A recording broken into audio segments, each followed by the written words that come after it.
제가 만약에 바울이었다면 막 됐다. 이제 그쵸. 나도 포기하련다. 뭐 네. 이렇게 했을 것 같은데.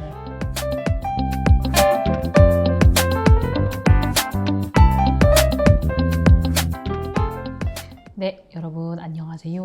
오늘의 설교 이건 꼭 기억하자 오설기 다시 찾아왔습니다. 오늘은 로마서 강의 40번째 시간이고 본문은 로마서 11장 11절부터 15절까지 말씀이었습니다. 오늘 목사님 설교 제목이 참 따뜻했는데 실패한 이들을 포기하지 않으신 하나님 이거였어요. 사실 목사님 저희가 실패라는 이 말을 쓸 때는 사실 뭔가 끝났을 때잖아요. 뭐 예를 들면 시험 망하면 끝이다. 그 다음에 뭐 사업 실패하면 인생 끝이다. 또 뭐 관계가 깨지면 뭐 끝이다. 이런 끝이다라는 말을 우리 되게 자주 하는데 사실 오늘 본문은 이것과 좀 전혀 다른 이야기를 하고 있는 것 같거든요. 네, 네 맞습니다. 오늘 본문의 가장 중요한 질문이 이것인데요. 이스라엘이 그리스도를 거부했으니 이제 끝난 것 아닌가 하는 거예요. 바울은 단호하게 말하는데요. 그럴 수 없다라고 본문 11절에서 말하고 있습니다.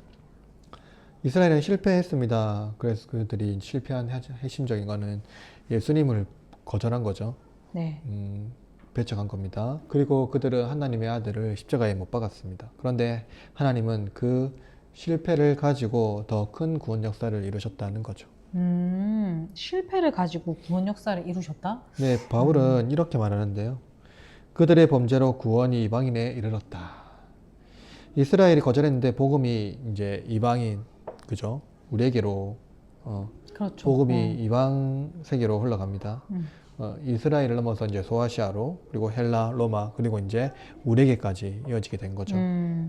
그러니까 하나님은 실패했으니까 끝이다 이렇게가 아니고 실패조차 선하게 사용하셨다 이런 말씀이시네요. 네, 바로 그겁니다. 이것이 설교의 첫 번째 핵심이죠. 인간은 실패를 끝이라고 생각하지만 하나님은 그 실패를 가지고도 구원 역사를 이루어 가시는 거죠. 아담의 실패도, 이스라엘의 실패도, 심지어 십자가 그 사건조차도 하나님은 구원의 역사, 그 구원의 통로로 사용하신다는 거죠. 네, 근데 오늘 그 본문을 읽고 또 설교를 듣다가 좀 놀란 부분이 있었는데 하나님이 질투를 사용하신다? 이런 게 나왔는데 사실 보통 우리는 질투라고 하면 좀 뭐 하면 안 되는 나쁜 감정, 가지면 안 되는 나쁜 감정 이렇게만 좀 생각을 하잖아요. 네, 맞습니다. 네. 보통 질투라면 왜 쟤만 잘 돼? 라고 하는 어떤 그러한 생각이잖아요. 나만 손해를 보는 것 같은 그런 거지 않습니까? 네, 이런 감정을 떠올리는 것이 일반적인데, 그런데 하나님은 인간의 부정적인 감정도 구원의 도구로 사용하신다는 거죠. 어떻게 그렇게 하시죠? 원래 이스라엘과 하나님 언약하셨잖아요. 그쵸. 그러니까 이스라엘이 누려야 되는 복이 네. 이스라엘이 예수 그리스도를 거절하면서 그 네. 복이 이방인들에게 넘어간 거죠. 그렇죠. 그것을 보면서 이제 이스라엘이 질투심을 이제 유발하게 하는 겁니다. 하나님은 이스라엘의 결핍 가운데 있는 그 질투심을 가지고 하나님께로 돌이키도록 만드는 거죠. 약간 이런 거네요. 우리 사실 뭐 어릴 때 엄마가 지금 니 이거 안 먹으면 동생 죽빈다 이렇게 하시잖아요. 그럼 갑자기 막 없던 식욕이 막 살아나고 이런 거랑 비슷하게. 네, 비슷한 건데요. 네. 근데 훨씬 더 깊은 이야기가 있습니다. 핵심은 하나님께서 이스라엘을 포기하지 않으셨다는 거죠. 이 아니면은 그만두라, 내 다른 사람 줄게. 이게 아니고요. 그쵸. 인간의 질투심을 사용하셔도 하나님은 다시 그 백성에게 복을 주시기를 원하신다는 거죠. 그러니까 하나님은 우리를 잃어버리는데 관심이 없고 우리를 되찾는데, 우리를 회복하시는데 관심이 있다는 겁니다. 그렇구나. 네. 저는 그 바울이 제일 좀 놀랍거든요. 네. 왜냐면 이제 그 바울이 유대인들한테 그렇게 많이 막 두드려 맞았잖아요. 그렇죠. 죽을 고비를 욕 넘겼죠. 먹고 막 예. 쫓겨나고 네. 또 막 죽을 뻔하고 예. 그쵸. 배 예. 타다가 뭐 배가 그쵸. 막 뒤집히고 막. 예. 그래서 사실은 솔직히 제가 만약에 바울이었다면 막 됐다. 이제 그쵸. 나도 포기하련다. 뭐 네. 이렇게 했을 것 같은데. 네, 그게 이제 사실은 인간관계의 제일 핵심 아닙니까? 그렇죠. 손절하는 거요. 네네네. 헛된 데 에너지를 소비하지 않는 거. 그렇죠. 그런데 바울이 복음에 사로잡혀 있는 사람이기 때문에 능히 그 일을 감당할 수 있는 거예요. 바울은 이방인의 사도였어요. 그런데 그의 마음은 늘 그 유대인들, 이스라엘에게 있었습니다. 사실은 우리 같으면은 몇 번 호의를 베풀다가 그 호의가 반감을 사게 되면은 거절을 받다 보면 더 이상 호의적인 마음이 안 생기잖아요. 그렇죠. 내가 왜 심- 욕 먹으면서 뭐 도와줘야 돼? 이렇게. 심지어 원수가 되지 않습니까? 그렇죠. 예. 더 미워하게 예. 되겠죠. 그런데 바울은 이렇게 말해요. 내 골육이 아무쪼록 시기하게 하여 그들 중 얼마를 구원하려 함이라.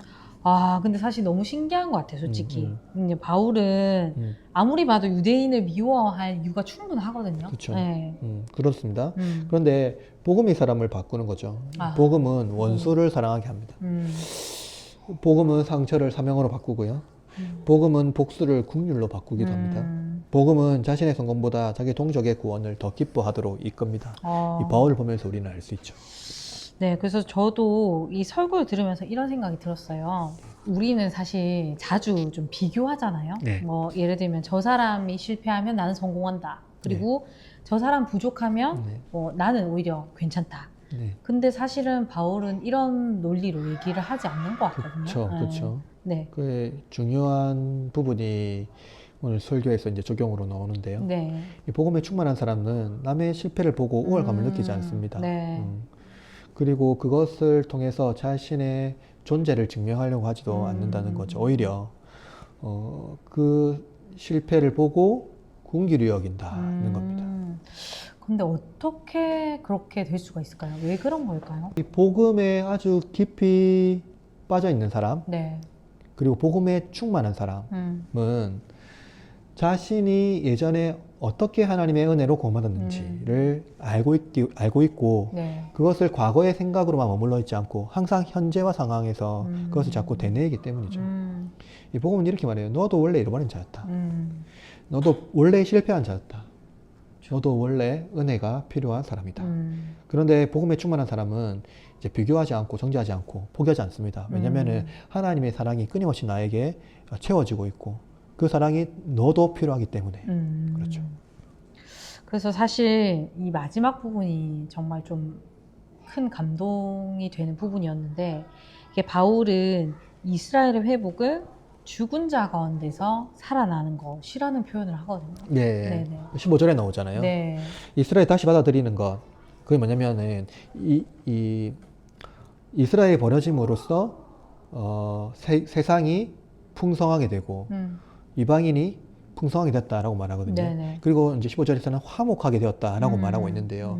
그 화목의 절정이 뭐냐면 죽은 자 가운데서 살아나는 것이라고 말해요. 근데 여기서는 단순히 부활만 말하는 게 아니고요. 네. 실제로 하나님 안에서 살아가는 새 생명을 얻는 것, 그 부활을 포함한 온전한 생명을 얻는 것을 말해요.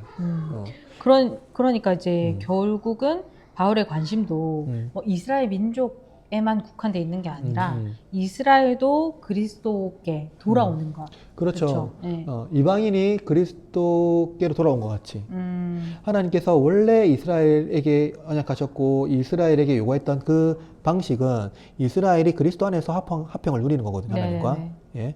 그러한 방식으로 이스라엘이든 이방인이든 구원은 오직 예수 그리스도 안에 돌아오는 것을 말해주고 있습니다. 네. 한 가지 핵심을 말하자면 우리가 여기서 오해하지 말아야 되는 게 뭐냐면 이스라엘 민족이기 때문에 하나님은 구원하시는 것이 아니다는 그렇죠. 거죠. 예. 그래서 오늘 말씀을 한 문장으로 정리하면 이거 같은데 하나님은 실패를 끝으로 사용하시지 않으신다. 네, 맞습니다. 그리고 더 정확하게 말하면 하나님은 실패한 사람을 포기하지 않으신다는 거예요. 이스라엘의 실패도 아담의 실패도 심지어 오늘날 살아가는 우리의 실패도 하나님의 은혜보다 더 크지는 않습니다. 어떠한 죄라도 예수 그리스도의 보혈을 막을 수가 없다는 거죠. 네, 그래서 여러분 오늘 이제 이 영상을 보신 분들도 기억하셨으면 좋겠어요. 여러분의 실패가 하나님의 약속을 결코 무너뜨릴 수 없다. 그리고 여러분의 불순종이 하나님의 신실하심을 이길 수 없다. 그리고 하나님은 지금도 잃어버리는 아들을 찾으시는 아버지처럼 자기 백성을 부르신다는 것. 그리고 그 부르심의 중심에는 예수 그리스도가 계신다.